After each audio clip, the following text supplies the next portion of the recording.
यीशु ने उनको उत्तर दिया, मैं तुमसे सच सच कहता हूँ कि जो कोई पाप करता है वह पाप का दास है। दास सदा घर में नहीं रहता, पुत्र सदा घर रहता है। इसीलिए तुम पवित्र बनो क्योंकि मैं पवित्र हूँ। उस पवित्र के खोज हो जिसके बिना कोई प्रभु को कदापि न देखा। भाग 3। पापी की जड़ पापी स्वभाव। यीशु ने मनुष्य के पापी स्वभाव को दूर नहीं किया। उस समय यीशु का कार्य समस्त मानव जाति को छुटकारा दिलाया था। उन सभी के पापियों को क्षमा कर दिया गया था जो उसके विश्वास करते हैं, और अगर तुम उस पर विश्वास करते हो तो वह तुम्हारा छुटकारा दिलाएगा। यदि तुम उस पर विश्वास करते हो तुम पाप के नहीं रह जाते, तुम अपने पापों से मुक्त हो जाते हो। यही बचाव जाने का और विश्वास द्वारा रचित ठहराया जाने का अर्थात है कि फिर विश्वासियों के अंदर परमेश्वर के प्रति विरोध और निर्दोष का भाव था, और जिसमें कभी भी धीरे धीरे हटाया जाना था। परमेश्वर के कार्य का दर्शन 2। परमेश्वर का प्रकट और कार्य। मनुष्य को उसकी बीमारी से चंगा कर दिया जाता था और उसके पाप क्षमा कर दिए जाते हैं, किंतु जहाँ तक इस बात का संबंध था कि मनुष्य को उसके भीतर के शैतानी स्वभावों से कैसे मुक्त किया जाए, तो यह कार्य अभी किया जाना बाकी था। मनुष्य को उसके विश्वास के कारण केवल बचाया गया था और उसके पाप क्षमा किए गए थे, किंतु उसका पापी स्वभाव उसमें से नहीं निकाला गया था और वह अभी भी उसके अंदर बना हुआ था। मनुष्य के पापों देहाती परमेश्वर माध्यम से क्षमा कर दिया गया, परंतु इसका अर्थ यह नहीं था कि मनुष्य के भीतर कोई पाप नहीं रह गया था, बल्कि इसके माध्यम से मनुष्य के पाप क्षमा कर दिए जाते हैं। परंतु मनुष्य इस समस्या को हल करने में पूरी तरह समर्थ रहा है कि वह आगे कैसे स्वभाव पूरी तरह से मिटाया और रूपांतरित किया जा सकता है। मनुष्य के पाप क्षमा कर दिए गए थे और ऐसा परमेश्वर के सलीब पर चढ़ने के कार्य की वजह से हुआ था, परंतु मनुष्य अपने पुराने भ्रष्ट शैतान स्वभाव में जीता रहा। इसीलिए मनुष्य को उसके भ्रष्ट शैतानी स्वभाव से पूरी तरह से बचाया जाना आवश्यक है, ताकि उसका पापी स्वभाव पूरी तरह से मिटाया जा सके और वह फिर कभी विकसित न हो पाए, जिसके मनुष्य के स्वभाव रूपांतरित होने में समक्ष हो सके। देह धारण का रहस्य। परमेश्वर का प्रकट और कार्य। पापी स्वभाव जैसे अहंकार, स्वास्थ्य, ईमानदारी, ईर्ष्या, लालच, विरोध, आलस्य और बुरे विचार अभी भी हमारे दिल में रहते हैं। हम पाप करने, बुरे कर्म करने के लिए प्रेरित करते हैं, इसीलिए हम पाप करते रहते हैं कि समस्या को ठीक नहीं कर सकते। हमारे पाप क्षमा हो जाने के बाद पापी स्वभाव ही पाप का मूल है। पाप कर्म जड़ से जाते हैं और यदि पाप स्वभाव को नहीं हटाया गया तो पाप कर्म कभी नहीं रुकेगा। यह घास काटने जैसा। घास काटने के बाद क्यों उगती है? क्योंकि जड़ अभी भी वही है। केवल जब जड़ें उखाड़ दी जाती है तो घास की पूरी तरह से खत्म किया जा सकता है। इसलिए हम पाप करना अभी बंद करेंगे जब हम अपने पापी स्वभाव को छुटकारा पा लेंगे।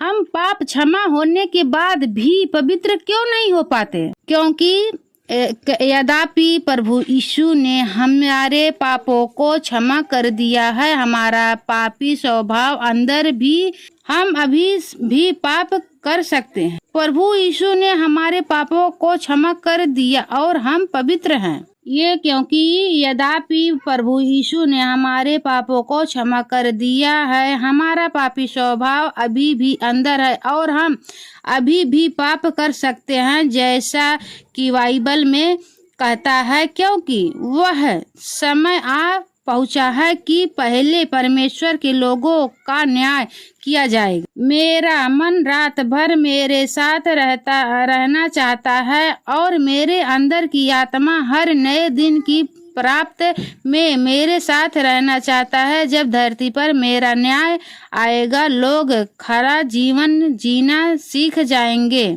इसीलिए एक ही दिन में उस पर विपत्तियां आ पड़ी, मित्र, शोक और अंकाल, और वह आग में भस्म हो जाएगी, क्योंकि प्रभु परमेश्वर शक्तिशाली है और उसने उसे दोषी ठहराया। आइए सर्वशक्तिमान परमेश्वर के वचनों को पढ़ना जारी रखें। परमेश्वर के कार्य का एक पहलू समस्त मानव जातियों पर विषय प्राप्त करना और अपने वचनों के माध्यम से चुने हुए लोगों को प्राप्त करना है। दूसरा पहलू है विपत्ति आपदाओं के तरीके के विरोध के सभी पुत्रों को जीतना। यह परमेश्वर के बड़े पैमाने के कार्य का एक भाग है। पृथ्वी पर परमेश्वर जो राज्य चाहता है वह केवल इसी तरीके से संपूर्ण प्राप्त किया जा सकता है, और यह उसके कार्य का वह भाग है जो शुद्ध सोना है। वचन खंड 1।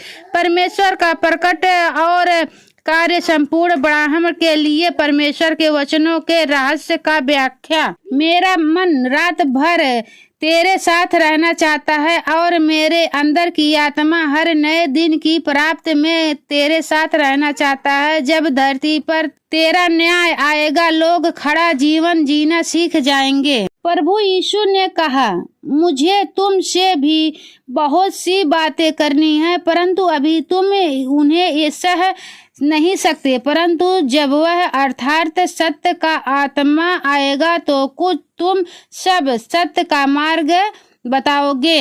सत्य के द्वारा तुम उन्हें अपनी सेवा के लिए समर्पित कर लेना। तेरा वचन सत्य है। अंत के दिनों का मसीह मनुष्य को सिखाने उसके वचनों और कर्मों की चीर फाड़ करने के लिए विभिन्न प्रकार के सत्यों का उपयोग करता है। इस वचन में विभाजित सत्यों का संवेव है, जैसे कि मनुष्य का कर्तव्य, मनुष्य को परमेश्वर का आज्ञा पालन किस प्रकार करना चाहिए, मनुष्य को किस प्रकार परमेश्वर के प्रति निष्ठावान होना चाहिए, मनुष्य को किस प्रकार सामान्य मनुष्यता का जीवन जीना चाहिए, और साथ ही परमेश्वर की बुद्धिमानता और उसका स्वभाव इत्यादि। ये सभी वचन मनुष्य के सारे और उसके भ्रष्ट स्वभाव निर्देशित है।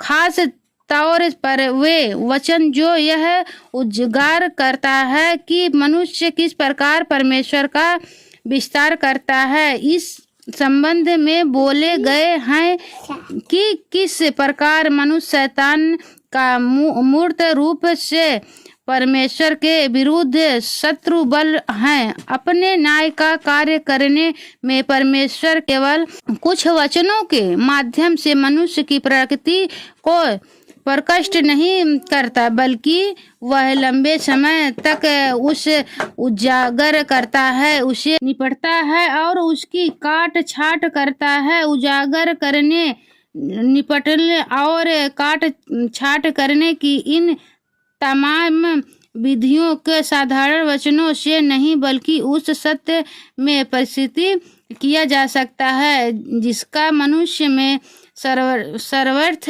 स्वभाव है। केवल इस तरह की विपत्ति का ही न्याय किया जा सकता है। केवल इस तरह के न्याय द्वारा ही मनुष्य को वासीभूत परमेश्वर के प्रति पूरी तरह से किया जा सकता है, और इतना ही नहीं बल्कि मनुष्य परमेश्वर का सच्चा ज्ञान भी प्राप्त कर सकता है। वचन खंड परमेश्वर का और कार्य मसीह का न्याय का कार्य हमारे शैतानी स्वभाव से शुद्ध करता है। वह पृथ्वी पर हम शुद्ध करने के लिए अपने शब्दों के द्वारा न्याय का कार्य करेगा। न्याय कार्य को स्वीकार न करने का परिणाम।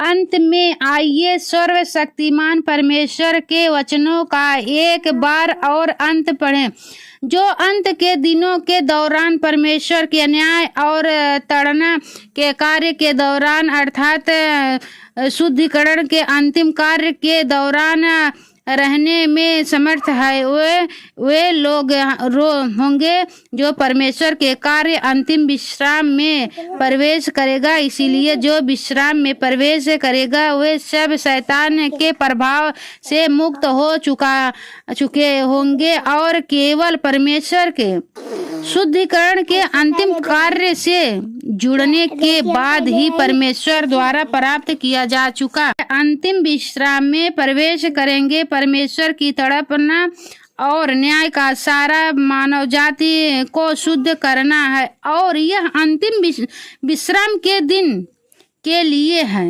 अन्याय संपूर्ण मानव जाति अपने स्वयं के स्वभाव का अनुसरण करने या विश्राम में प्रवेश करने में समर्थ नहीं होंगे। यह कार्य ही मानव जाति के लिए विश्राम में प्रवेश करने का एकमात्र मार्ग केवल परमेश्वर द्वारा शुद्ध करने का कार्य ही मानव जाति को उसकी अधर्मिकता से शुद्ध करेगा और केवल उसका ताड़ना और न्याय का कार्य ही मानव जाति की अवज्ञा की बातों को प्रकाश में डालेगा। फलस्वरूप जिन्हें बचाया नहीं जा सकता है उनमें से चिन्ह बनाया जा सकता है उन्हें, और जो नहीं बचाएंगे उनमें से जो बचेगा वही अलग करेगा।